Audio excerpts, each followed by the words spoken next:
Traffic slowed to one lane on 75 North near the Benchwood exit when the driver of this tracker lost control and slammed into a tractor trailer. It would not stop driving, so I had to honk the horn until it stopped. So I was afraid that I was going to flip over because it would not stop driving. 18-year-old Marinda Wall was behind the wheel. She says she was in the far right lane when her car began to slide. She struck another car before slamming into the bed of the truck. The impact shattered the windshield, sending particles of glass everywhere.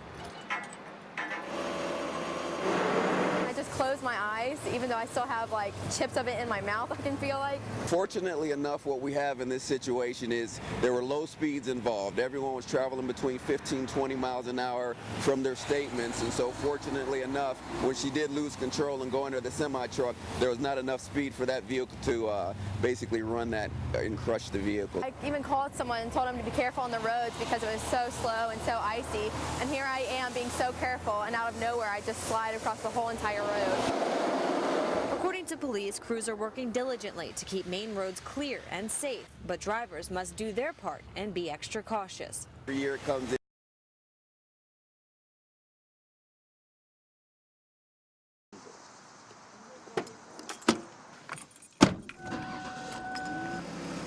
Distracted driving, like texting, can lead to injuries and even death. That could be a fatal crash. Drivers who use handheld devices are 4 times more likely to be seriously injured in an accident, according to the U.S. government's distracted driving website. Ohio's statewide texting ban goes into effect Friday to try to crack down on crashes. For adults, they're not allowed to text or receive text messages while driving. As far as the juveniles go, under 18 years of age, they're not allowed to text, use a cell phone, use any device, electronic device while they're driving. Jeff Caldwell is a former police officer who now owns PDS Driving School. He says it's about educating students to make the right choices. You're driving down the road and things are constantly changing in front of you. And, you know, every second that you look down, you're covering distance. So, you know, it's imperative that your eyes are straight forward. And new drivers are heeding his warning. When it's something that has a potential to be life-threatening like driving does, I think you need your full attention on it. But some parents are also doing their part to teach kids the dangerous consequences of texting while driving. It could be your last communication with somebody if you choose to do it.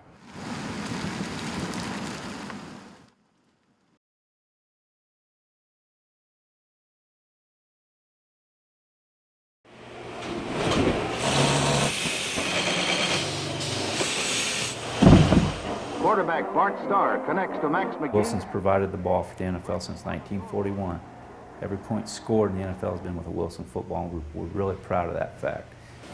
The world's greatest sporting event has never been closer. After all, Indianapolis is just a couple hours away. But you could say that the road to the Lombardi Trophy begins every year here in the Buckeye State. After all, you can't have a Super Bowl without a super-looking ball. I buy all these hides from Iowa, Nebraska, Kansas. They go to Chicago, where he takes all the hair off. He puts the pebbling on and puts the tacky feel in the leather. We have our own formula, so no other competitors can do it. And we have little W's randomly throughout the hide, which will be in the panels. If we just sewed the leather panels up together, the ball would not hold up. It would stretch, it would make tear. So every leather panel gets this lining panel sewed onto it, stitched around it. This is what gives the ball its strength and its shape. When we stamp the product, we take a steel die that's heated, makes the impression of the Wilson, the NFL, whatever, and then the next operation, it releases the foil from the roll, which is your black or gold, whatever color we're stamping. That's what we're doing here. The Wilson Sporting Goods plant in Ada has 130 employees and is the only American producer of leather footballs. Glenn Hansen has been sewing up panels for 38 years. One wrong stitch, and this football doesn't make the team. When I started, there were a lot of football factories in the country, but this is the one that became the best because they always did make the best football. After we get the ball sewed together inside out, we got to make it a football, so where the laces are going to go here, we're going to turn that right side out by hand. So after we get the ball turned inside out, we put a bladder in it. This is what holds the air in the ball. We got a bladder in here, and then we lace it shut. We take pride in our work here. So after we get the ball laced, it still doesn't have the shape we want. So we put it in this mold, put over 100 pound of air pressure on it, straightens all the seams out, gets the ball the shape we want, and then takes it back down to 13 pounds. America's biggest sport, supplied by a small plant in America's heartland. Now that is something to cheer about. It's our finest moment. When they kick off the Super Bowl, to know everybody here in Ada that works here had a hand in that. This little community, made in Ada, Ohio, USA, it's just a great thrill for us.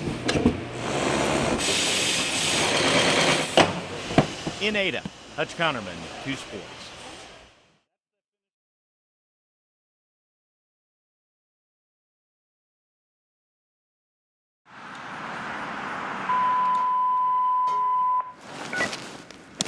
Engine 24, responded Taylorsville and Brant on a car fire. That's all it takes for Huber Heights firefighters to jump into action. As fast as we're going down the street, they're trying to pull out their camera phones to take a picture. Because this is no ordinary engine. Wow, a pink fire truck. Yeah, they call me the fireman. That's my name. That's right, pink. Chris Williams says he wasn't personally affected by breast cancer until hearing the stories of those who were. It made us want to do something more and to show the public that we're here to protect them from this terrible disease. And the idea to paint the truck came easily. I'm surrounded by pink every day with having $3 of my own. Now the truck is turning heads everywhere it goes. Say hello, pink! I thought it was really cool and I wanted to get in it. And inspiring even the youngest who come to check it out. I grow up, I'm going to be one, and it's really cool because I want to be a fireman when I grow up. But the color isn't all that makes the engine unique. It's a fully operational truck, normally in the reserve line, but can be used to respond to emergencies. And it's not costing taxpayers a dime. All the fuel expenses are covered through donations, and firefighters volunteer their time to get the truck to any scheduled events. It's a bold message to our community. Logos of local businesses cover the truck, all supporting breast cancer research. That's good because a lot of these places are patronized. So it makes me feel like, okay, I'm glad that I patronized them because they are willing to give back to something so wonderful. For a $5 donation, anyone can sign showing support for the cause. It makes me proud to be a firefighter here in the city of Huber Heights and having the ability to do something like this. So now the question is, what's in store for next year? I got several ideas in mind, and that's between Chief and I.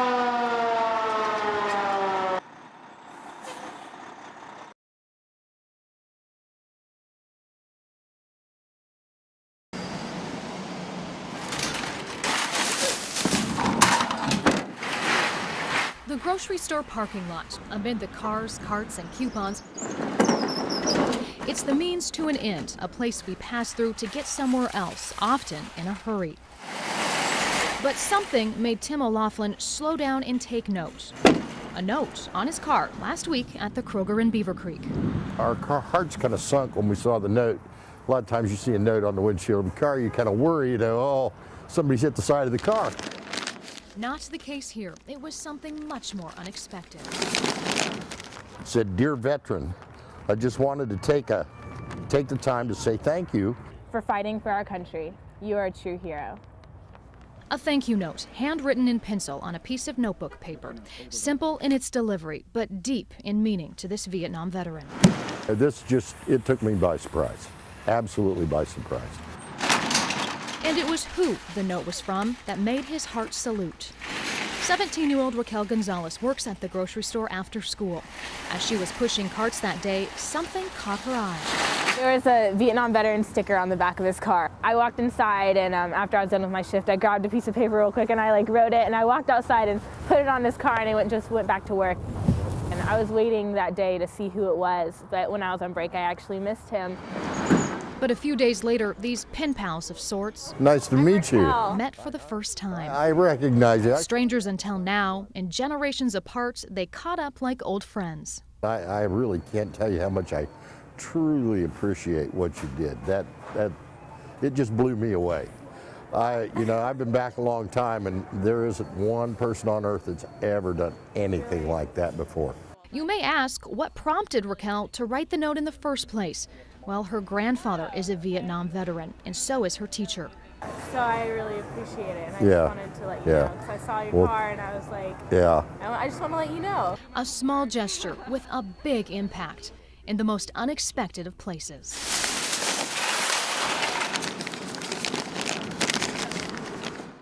As you look at that, what's that?